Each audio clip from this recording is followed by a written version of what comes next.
प्यारे सज्जनों, इंद्रिय विषयों में विरक्त, अहंकार का अभाव, जन्म, मृत्यु और रोग आदि में दुख और दोषों को देखना ही सच्चा ज्ञान है। आज तक कई जन्मों में कुटुंब परिवार तुमने सजाए हैं। मृत्यु के एक झटके से ही वे सब छूट गए। आज अभी से कुटुंब का मोह मन से हटा दो। ये शरीर की इज्जत आबरू की इच्छा है, शरीर के मान और सम्मान की इच्छा है, तो आध्यात्मिक राह में बड़ी रुकावट साबित होगी। फेंक दो शरीर की ममता को, एक निर्दोष बालक की जैसे हो जाओ।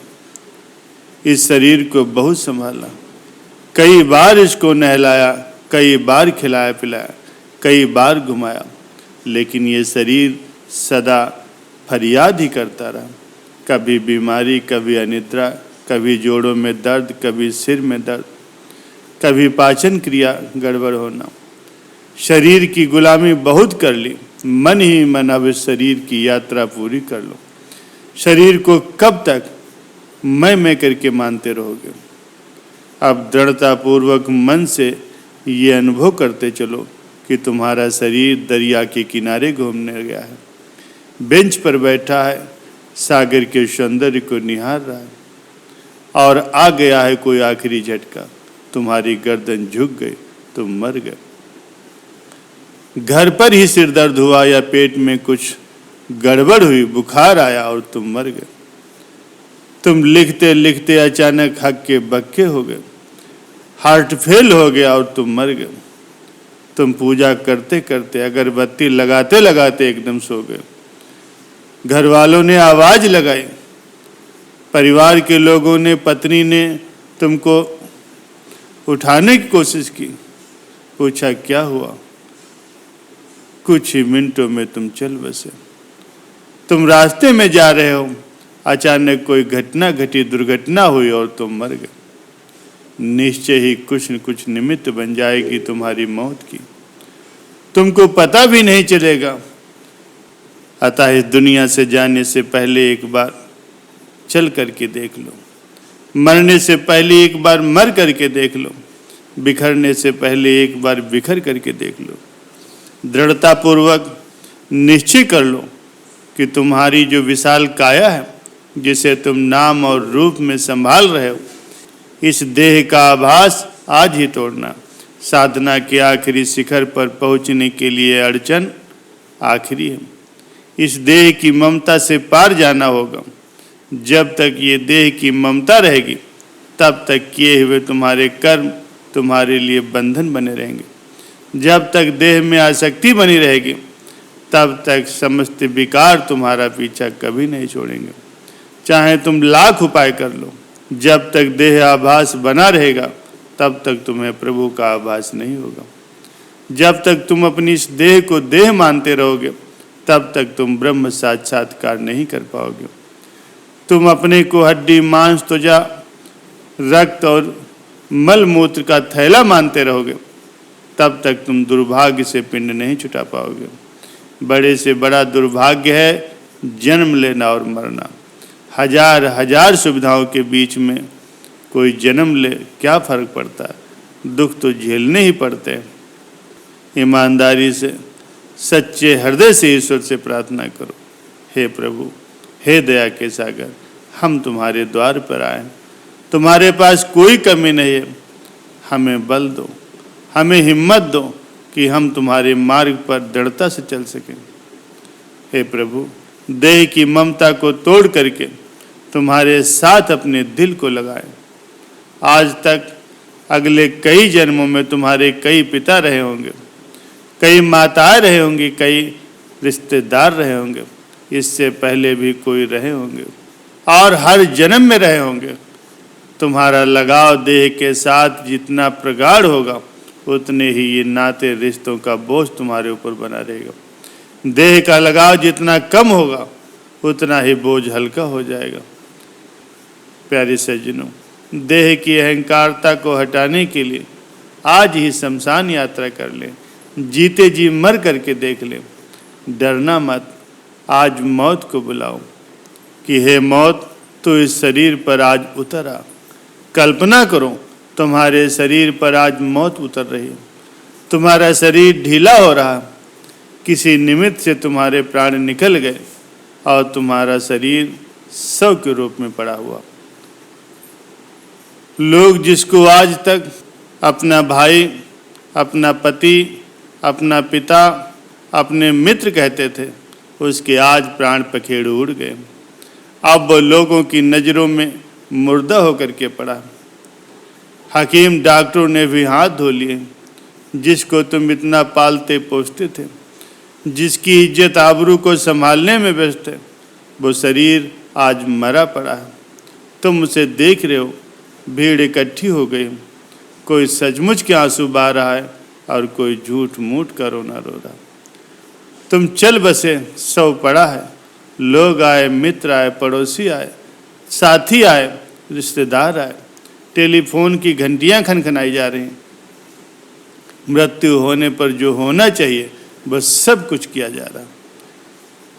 ये आखिरी ममता है देह की, जिसको पार पाए बिना कोई भी योगी सिद्ध नहीं बन सकता। कोई साधक ठीक से साधना नहीं कर सकता, ठीक से सौभाग्य को उपलब्ध नहीं हो सकता। ये अंतिम अड़चन है। तुम्हारा शरीर गिर गया, ढह गया, हो गया राम नाम सत, तुम मर गए। लोग इकट्ठे हो गए, अर्थी के लिए बांस मंगवाए जा रहे हैं, तुम्हें नहलाया जा रहा है। तुम्हारी गर्दन एक तरफ झुक गई है, हाथ पैर लथड़ गए हैं। लोग तुम्हें संभाल करके स्नान करवा रहे हैं, लेकिन वो चमत्कार कहाँ, वो प्रकाश कहाँ, वो चेतना कहाँ? जिस शरीर ने कितना कितना कमाया, कितने कितनों को खिलाया, वो शरीर आज सब हो गया। एक श्वास लेना आज उसके बस की बात नहीं। मित्रों को धन्यवाद देना उसके हाथ में नहीं। एक संत फकीर को हाथ जोड़ना भी उसके बस की बात नहीं। आज वो पराश्रित सब बेचारा इस दुनिया से कूच करके चल दिया। जिस पर इतने तनाव थे, जिसके जीवन में इतना खिंचाव था, उस जीवन की ये हालत हो गई। जिस शरीर के लिए उसने इतने पाप किए, इतने संताप सहे, वो शरीर आज इस परिस्थिति में पड़ा। देख लो जरा मन की आंख से अपने शरीर की हालत। लाचार पड़ा है। आज मैं तक नहीं कर रहा। अपने आप को बड़ा सयाना समझ रहा था, बड़ा चतुर समझ रहा था। आज देख लो उस चतुर की हालत। पूरी चतुराई खाक में मिल गई। ज्ञात अज्ञात हो गया। पूरा ज्ञान एक झटके से ही समाप्त हो गया। सब रिश्ते और नाते टूट गए। धन और परिवार सब कुछ पराया हो गया।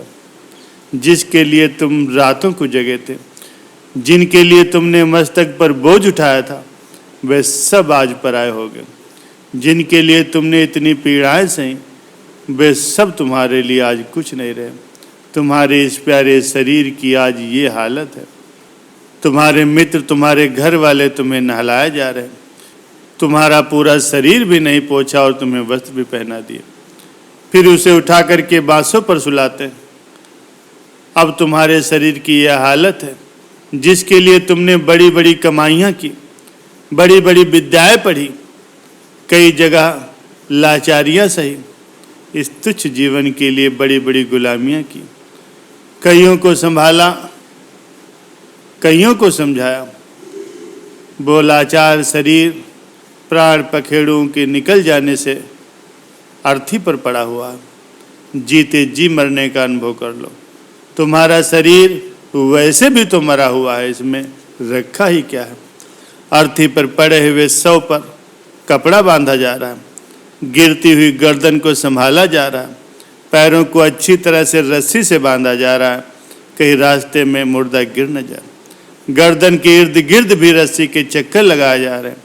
पूरा शरीर लपेटा जा रहा है। अर्थी बनाने वाला बोल रहा है तो उधर से खींच, तो दूसरा बोलता है मैंने खींच लिया, तो गांठ मार दे। लेकिन ये गांठ भी कब तक रहेगी, रस्सियां भी कब तक रहेगी? अभी सारी जल जाएंगी। रस्सियों से बंधा हुआ शव भी जलने के लिए ही जा रहा है।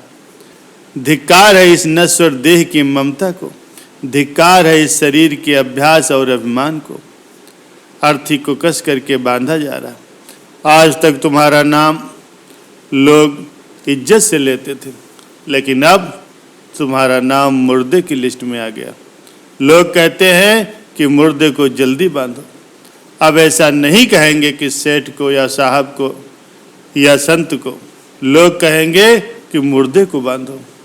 हो गया तुम्हारे पूरे जीवन की उपलब्धियों का अंत। आज तक तुमने जो कुछ कमाया था वो तुम्हारा न रहा। आज तक तुमने जो कुछ भी जाना था वो मृत्यु के एक झटके से छूट गया।